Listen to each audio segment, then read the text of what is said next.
नमस्कार दोस्तों, मैं Dharmendra Verma online study with DK में आपका बहुत बहुत स्वागत करता हूं। जैसा कि आप सभी को पता होगा कि भैया यहाँ पर एमपीटीईटी चयन परीक्षा 2025 का नोटिफिकेशन जारी हो चुका है और इसमें सबसे ज्यादा समस्या बच्चों को क्या हो रही है, सिलेबस की।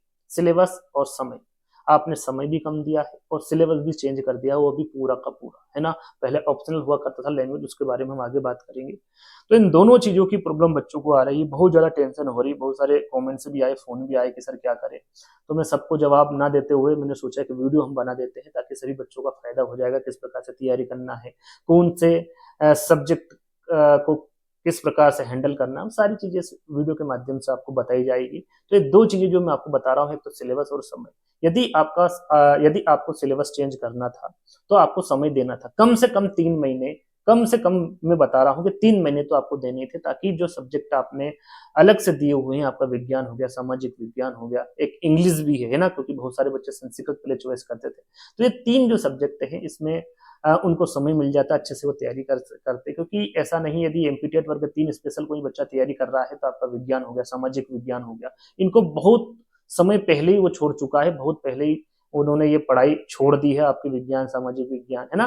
जिसने संस्कृत लिया था वो इंग्लिश से भी काफी दूर हो गया, क्योंकि आदमी जब संस्कृत को चुनता है, जब उसको इंग्लिश काफी अच्छे से नहीं आती, तभी वो संस्कृत चुनता है। जब उसको ये पहले से ही प्रॉब्लम उसमें थी और आपने लैंग्वेज यहाँ पर ऑप्शनल नहीं दी, तो भी बच्चों को दिक्कत हो रही है। तो ये यदि आपको देना ही था, मुझे ऐसा इसमें ऐसी प्रॉब्लम नहीं है कि भैया सिलेबस क्यों चेंज किया, कर दिया कोई बात नहीं, लेकिन आपको समय देना था, कम से कम 3 महीने आपको देना था, ताकि बच्चे अच्छे से तैयारी कर सके, अच्छे से अपना जो भी जिस विषय में भी उसको समस्या आ रही वो क्लियर कर सके। लेकिन ऐसा नहीं है, अब कम समय बचा है भैया, आप तो इन कम समय में हम किस प्रकार से तैयारी करें, किस प्रकार से पढ़ें, ताकि हम जो भी विषय दे रखा है, जो समंदर जैसा विषय दे रखा है, इसको कवर कर सके। तो इसमें कुछ हमें क्या करना है, मेहनत ज्यादा करनी है, और इतनी मेहनत करनी है कि हम बता सके कि भाई हमें कम समय मिले तो भी हम उसमें अच्छे अंक प्राप्त कर सकते हैं। हमें कोई दिक्कत नहीं है, कोई प्रॉब्लम नहीं। सबसे पहले तो टेंशन नहीं लेना है, क्योंकि टेंशन लेने से कोई आपकी जो समस्या है उसका समाधान नहीं होगा। किससे होगा? सिर्फ पढ़ाई से। और आपको पढ़ाई करना है बहुत ज्यादा, है ना, क्योंकि आपके सामने जो सिलेबस है वो बहुत ज्यादा है, उसको आप ऐसे इग्नोर नहीं कर सकते। अब इसमें आप क्या कर सकते हैं, है ना, कुछ मैं आपको यहाँ पर टिप्स बताऊंगा कि आप क्या कर सकते हैं, ताकि आप जो टॉपिक, ज्यादा से ज्यादा जो टॉपिक दे रखे हैं उनको आप कवर कर सकें।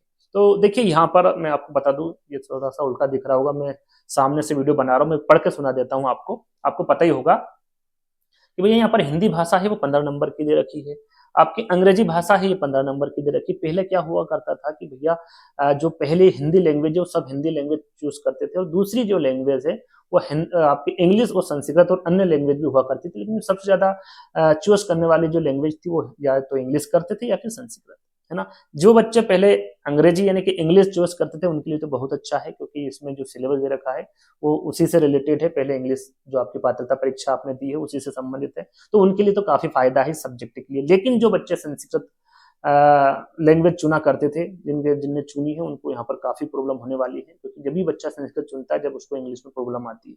तो ये एक आपके लिए चैलेंजिंग पॉइंट हो सकता है इंग्लिश का, लेकिन आपको तैयारी करना है और आपको रेगुलर तैयारी करना, और कम से कम मैं बता रहा हूँ 24 घंटे में 8 से 10 घंटे आपको पढ़ाई करना है।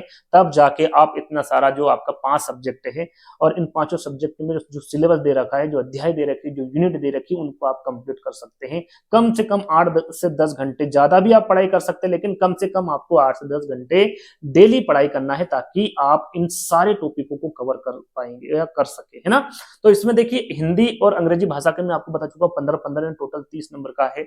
यहाँ पर गणित, एक हिंदी और गणित ही यहाँ पर एक ऐसा विषय है जो आप पात्रता परीक्षा जो आपके एमपीटीएट वर्ग 3 की हुई थी उसमें आपने देखा होगा, पढ़ा होगा। तो दो सब्जेक्ट ऐसे हैं, हिंदी और गणित, जिसमें आप कम समय दे सकते हैं, यानी कि आप इनको पहले से ही पढ़ते आए हैं। जिनका इंग्लिश था लैंग्वेज, वो 3 सब्जेक्ट मान के चल सकते हैं। अब इसमें करना क्या है, इसमें ऐसा नहीं इसको नहीं पढ़ना है, इसकी सिर्फ और सिर्फ आपको प्रैक्टिस करना है, प्रैक्टिस सेट्स लगाने हैं, है ना।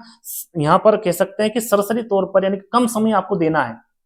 कहने का मतलब है घुमा फिरा के कि इनको आपको कम समय देना है, क्योंकि आप इनको पहले से पढ़ चुके हैं। ऐसा नहीं है कि इतना भी कम समय नहीं देना, क्योंकि गणित 20 नंबर का है। यहाँ पर जिसका अच्छा है वो यहाँ पर कम समय दे सकता है, जिसका अभी भी खराब है वो गणित पर ध्यान देगा, क्योंकि 20 नंबर यही आपके क्या करेंगे, परसेंटेज अच्छे अंक प्राप्त करेंगे।